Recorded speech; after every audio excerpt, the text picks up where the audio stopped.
Ensemble of singing instruments which originate in Spanish during the Middle Ages. So, Ronaldo music includes Antonio Gonzalo.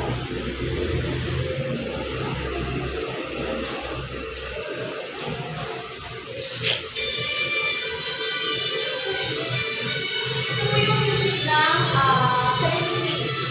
Anong sample lang sa'yo? Sample lang sa'yo? Sample lang sa'yo?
farmers, the rice crops were often attacked by a species of bird known locally as tinikling.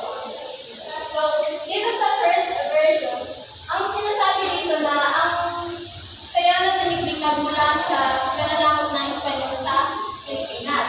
So, sa anim na isla na nabibilangan ng Leyte, ang karamihan na tao doon, ang naninirahan doon ay mga magsasaka. So, ang mga tinatanim nilang palay doon ay kadalasan inaatake ng ibon na ang pangalan ay ibon. So, alam niyo yung tiktik, guys. So, ito siya.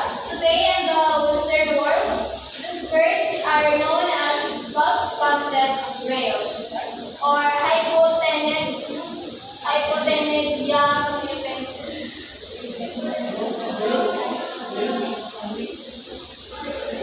Buff-banded rails or Hypotenidea philippensis.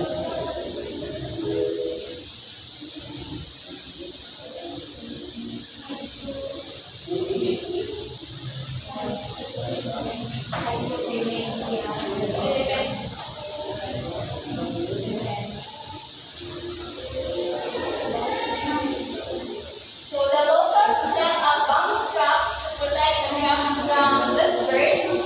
However, the traps didn't work and the birds would jump over the bamboo poles built to trap them. So ang mga taga roon daw ay naglagay sila ng kawayan para kabitag na itong ibon.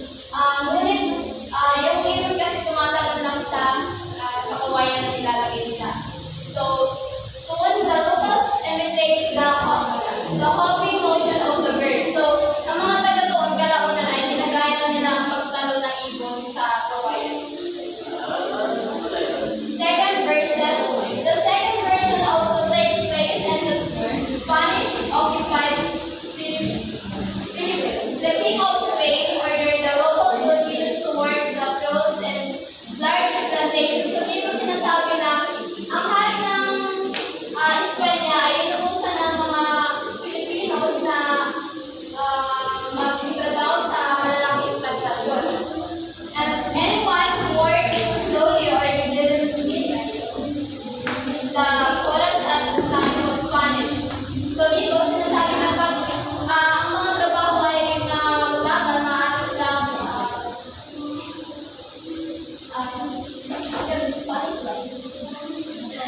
the punishment involves standing in between bamboo. So ang punishment na tinatawag na doon ay ang pagtayo sa pagitan ng kawayan. So tumatalon sila para di sila makikita ang kawayan. So the farmers would jump before the bamboo poles were slapped to dodge the punishment. Eventually, the jumping motion was converted into an artistic dance form which we now enjoy on stage as tinikling dance. So ngayon na nga, ang pagaya nila sa pagtalon sa mga ibon or yung punishment na yun, kalaunan ay naging sayo na siya. So that's all. So, continuation sa report ni Ayla. Hi. Tinikling dance music. So, tinikling dance music naman daw is, so, syempre alam naman natin na during the tinikling performance, a live stream band will usually play the music in the background. So, habang sinasayaw daw yung tinikling dance, palagi daw yun na, siguro yung era na to, palagi na may tumutugtog ng live band, tinutugtog nila yung rondalia.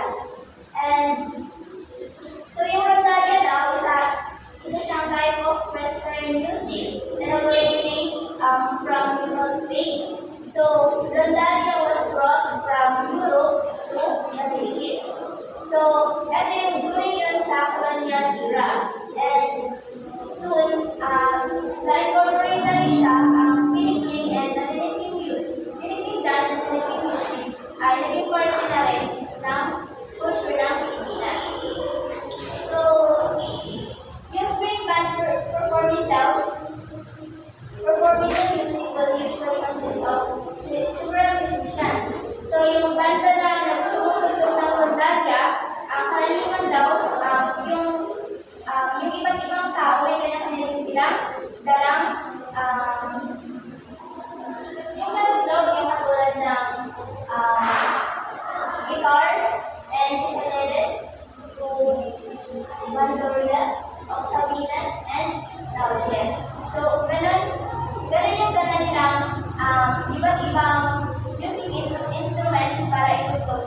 balintawak or bataludong. Ito yun yung balintawak, colorful dresses siya with white or dress. Ito yung siya. Ito yung balintawak. Tapos ang batadyong naman is a pineapple fiber blouse paired with checkered skirts. Ito naman yung batadyong. So sa male costumes naman, ang mga lalaki daw nagsusuot daw ng formal shirt na naka-unlock, tinatawag siyang barong Tagalog. Pero pag hindi available yung barong Tagalog, pwede rin suotin yung country's national outfit, which is yung ito, yung white shirt. Sa kanilang po, bawal yung barong Tagalog kasi yung barong Tagalog is pang formal siya. So, sa era na to, pwede pa siya, pero parang na-develop na formal yung barong Tagalog, which is, binago na nila, so ganito na yung dapat daw sinusuot kapag sa lalaki kapag sumasayaw ng tiling-tiling. Ano tawag mo? Bago. Barong pa rin, pero ano siya? Bisaya. Barong Bisaya. Barong Bisaya. Barong Bisaya. So, wait lang, mamaya. Ano yun? So, sa mga skill-related and skills naman sa dinikling, nakakakuha tayo dito na na-develop natin dito yung agility natin, which is yung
Darna, sa Darmstadt.